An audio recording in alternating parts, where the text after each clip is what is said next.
السلام علیکم ورحمۃ اللہ وبرکاتہ۔ ناظرین کرام، ایک بار پھر ہم تجوید القرآن کلاس کے ساتھ آپ کی خدمت میں حاضر ہیں۔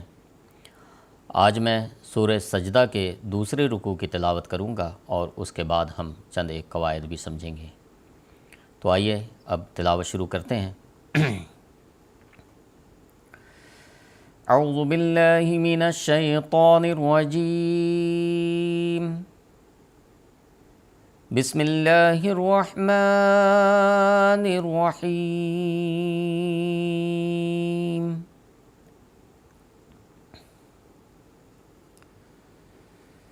وَلَوْ تَرَىٰ إِذِ الْمُجْرِمُونَ نَاكِسُو رُءُوسِهِمْ عِندَ رَبِّهِمْ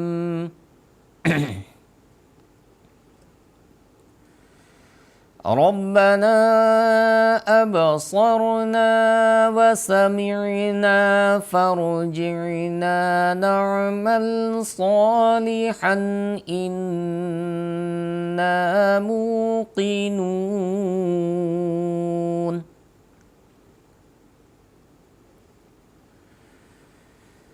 وَلَوْ شِئْنَا لَآتَيْنَا كُلَّ نَفْسٍ هُدَاهَا وَلَكِنْ حَقَّ الْقَوْلُ مِنِّي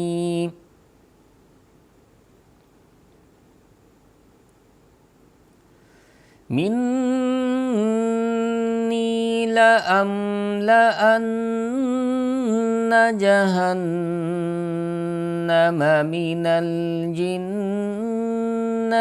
وَالنَّاسِ أَجْمَعِينَ۔ فَذُوقُوا بِمَا نَسِيتُمْ لِقَاءَ يَوْمِكُمْ هَٰذَا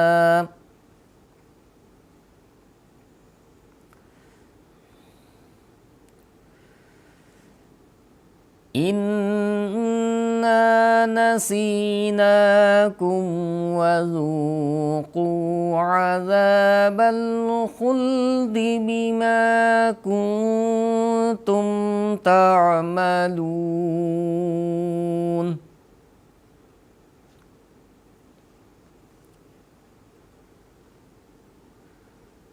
إِنَّمَا يُؤْمِنُ بِآيَاتِنَا الَّذِينَ إِذَا ذُكِّرُوا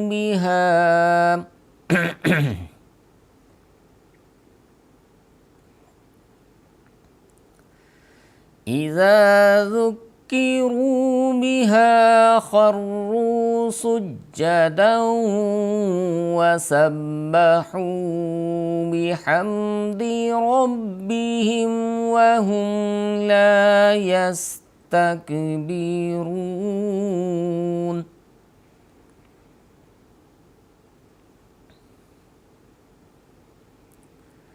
تَتَجَافَى جُنُوبُهُمْ عَنِ الْمَضَاجِعِ يَدْعُونَ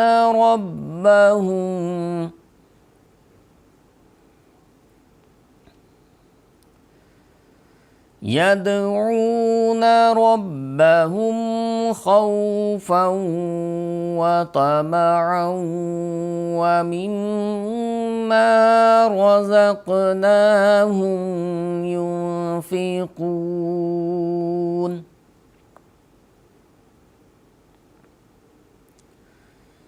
فَلَا تَعْلَمُ نَفْسٌ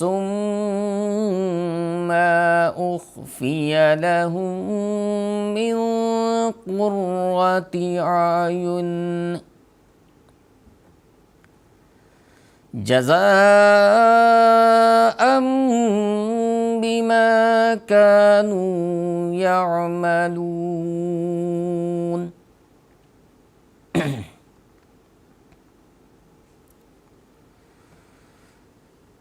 أفمن كان مؤمنا كمن كان فاسقا لا يستوون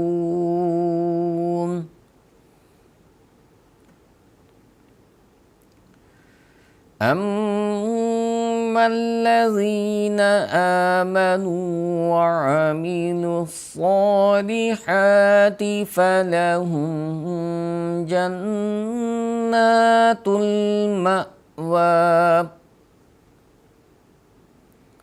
نزلا بما كانوا يعملون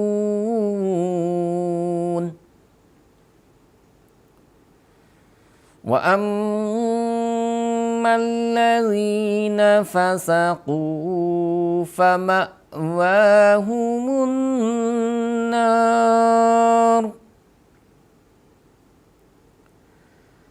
كلما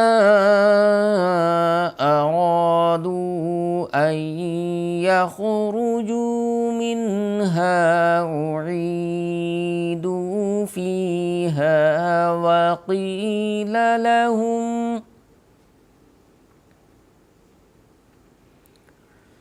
وقيل لهم ذوقوا عذاب النار الذي كنتم به تكذبون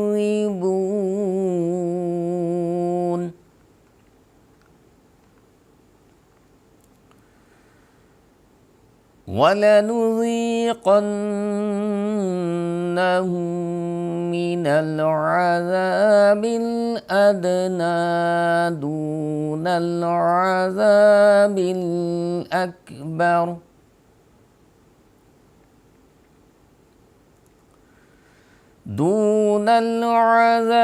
الأكبر لعلهم يرجعون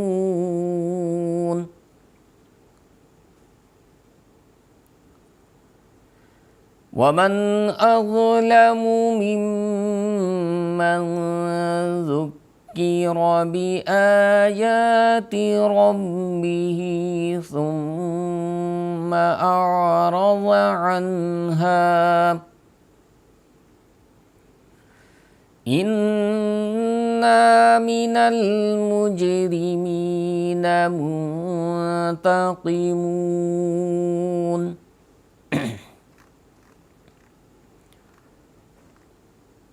آئیے ناظرین کرام، اب ہم چند ایک قواعد بھی دیکھ لیتے ہیں۔ وَلَوْ تَرَى إِذِ الْمُجْرِمُونَ، تا کو باریک ادا کریں گے اور را پر کھڑی زبر ہے یعنی زبر ہے، اس لیے را کو پر ادا کریں گے۔ زال کو باریک ادا کرتے ہیں، زال کو نرم ادا کرتے ہیں اور باریک بھی ادا ہوتا ہے۔ مجرمون اور را کے نیچے چونکہ زیر ہے اس لیے یہاں پر را باریک ادا کیا جائے گا۔ مجرمون ناکسو، نون کو لمبا کریں گے چونکہ حروف مد میں سے الف ہے۔ کاف باریک ادا ہوگا، حروف مد میں سے واو ہے، اس لیے ہم سین کو یہاں پر لمبا کریں گے۔ رؤوسہم اور را پر ادا ہوگا، حمزہ کو خوب اچھی طرح ادا کریں، حمزہ کی آواز واضح ہو۔ روسیم اس طرح سے بعض دفعہ جلد بازی میں ادا کر دیا جاتا ہے، تو حمزہ کو بہت واضح طور پر را کو الگ، حمزہ کو الگ، حمزہ کو الگ کر کے ادا کریں۔ سین کو سخت ادا کیا جاتا ہے۔ عند ربہم، نون غنہ، نون پر چونکہ نون کے بعد چونکہ حروف ہلکی میں سے نہیں ہے اس لیے ہم نون پر غنہ کریں گے۔ ربہم یہاں را پر کیا جائے گا۔ ربنا را یہاں پر بھی پر کیا جائے گا، با کو ہم نہیں کھینچیں گے نون کے بعد چونکہ حروف مد میں سے الف ہے اور مد بھی ہے، اس لیے ہم نون کو لمبا ادا کریں گے۔ اب صورنا با پر قلقلہ ہوگا، صاد پر کیا جائے گا اور را بھی پر ادا ہوگا، چونکہ را پر جزم ہو تو اس سے ما قبل کی حرکت کو دیکھا جاتا ہے، چونکہ را پر جزم ہے اور ما قبل زبر ہے، فتح ہے، اس لیے ہم را پر را کو ہم پر کریں گے، اور را سے پہلے چونکہ صاد یہ حروف مستعلیہ میں سے ہے اور صاد ہمیشہ پر کیا جاتا ہے، تو صاد بھی پر ہوگا اور را بھی پر ہوگا۔ نون کے بعد الف ہے، اس لیے ہم نون کو لمبا ادا کریں گے، ایک الف کے برابر کھینچیں گے۔ وَسَمِعْنَا فَرْجِعْنَا، چونکہ را یہاں پر بھی ہے ساکن، اس لیے ہم ما قبل کی حرکت کو دیکھیں گے۔ ما قبل چونکہ فتح ہے، زبر ہے، اس لیے را پر ادا کیا جائے گا۔ فَرْجِعْنَا نَعْمَلْ صَالِحًا اِنَّا مُوقِنُونَ، صاد پر ادا کیا جائے گا، چونکہ یہ حروف مستعلیہ میں سے صاد ہے، پر حروف ہے، اس لیے صاد پر ادا ہوگا۔ اور جیسا کہ پہلے بھی بتایا جا چکا ہے کہ جو حروف مستعلیہ میں سے جو بھی حروف ہوتے ہیں، خص، ضغطن، قز، خا، صاد، ضاد، غین، تا، قاف، زا، تو یہ حروف کسی بھی حالت میں ہوں، زبر، زیر، پیش، جیسے را کے مختلف قاعدے ہیں کہ کب یہ باریک ہوگا، کب پر ہوگا۔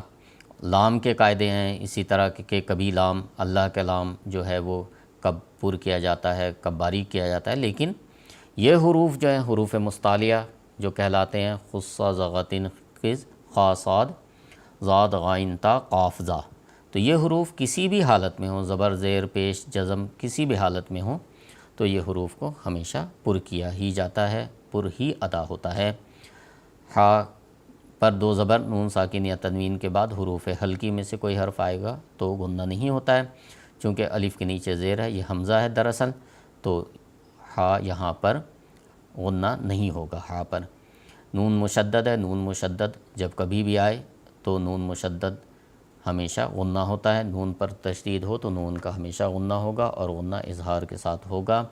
موقنون، میم ہم لمبا کریں گے چونکہ حروف مد میں سے واو ہے، میم کو لمبا ادا کریں گے، اور آگے پھر اسی طرح نون کو بھی ہم لمبا ادا کریں گے، اور آخر پر وقف کریں گے۔ جب ہم وقف کرتے ہیں تو زبر، زیر، پیش جو بھی حرکت ہو اس کو ہم ساکن میں بدل دیتے ہیں۔